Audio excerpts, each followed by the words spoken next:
What's up, guys? This is Brian J's Nerd Talk. I just got home from seeing Fantastic Four, First Steps. Such a fantastic movie. Really, really great. The filmmaking was great. The visuals, the format, the IMAX format that was used, and I'm getting into a little bit of spoilers, but the IMAX format that was used for the Galactus scenes were incredible. It took up the whole screen, and it just looked and felt like a real IMAX experience, which every MCU movie these days in the last like 5-6 years say they were filmed for IMAX, but they never take up the whole screen. And I go to the IMAX theater at AMC Theaters on 68th Street, Lincoln Square Theaters, to the really big IMAX, and it's huge. But the Galactus scenes took up that whole screen, and it looked incredible.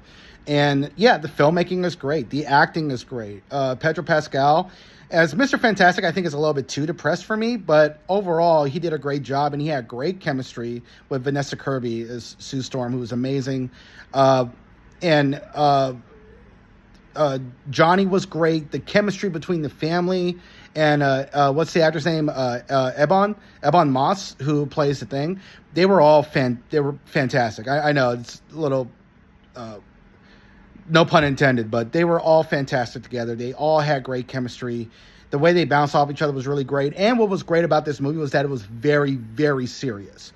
This was a serious movie that had humor and some levity and some jokes, but it wasn't like slapstick MCU humor that we've seen a lot since the James Gunn, Taika Waititi era. Like, I love the Guardians of the Galaxy movies, but not every MCU movie needs to be like that. And I thought Thor Ragnarok was entertaining. I thought it was well done, but Taika Waititi's humor is way too comedic for the MCU, in my opinion.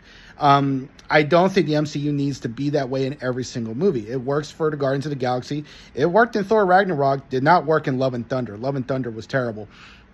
But this Fantastic Four was really great. It was serious. I cared about this family. And we finally got to see Franklin Richards, who was shown in the trailer, so that's not a spoiler. I'm not going to spoil what he does in this movie. But it was so great to finally see Franklin Richards on screen. I will say my one criticism for the movie was that the CGI baby did look terrible at times. I don't know what it is about Hollywood and CGI babies. I mean, James Cameron did a great job with that with the Avatar movies, but a lot of these CGI babies just look really bad in a lot of these movies. There were times where it was good, but then it's like you could really tell it was fake.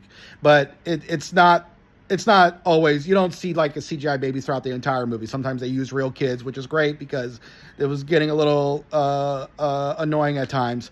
But the family was great. Galactus is a great villain. Silver Surfer, who's not the real Silver Surfer, it's Silver Surfer's wife, I think, was really good. The actress did a great job. She was very believable. And yeah, the dramatic moments, the humorous moments. I was on the edge of my seat towards the end of the movie.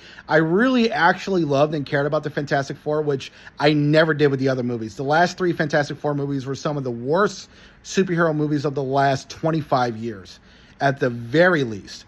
And this movie was great, which, again, I know it's not a high bar to clear. You could say it's faint praise because the last 3 movies were terrible.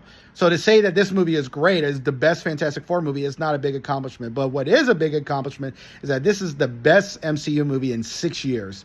And I love this movie. I got to give this movie a 9 out of 10. I highly recommend it. See it in the biggest IMAX theater you could possibly find, if you're living near one. If not, go to your nearest theater and just watch it and have a great time with you and your family, because this is very much a family-oriented film. There's no modern politics.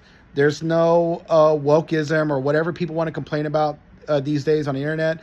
Reed Richards and Sue Storm are treated as equals in this movie. They are a husband and wife, and they love each other.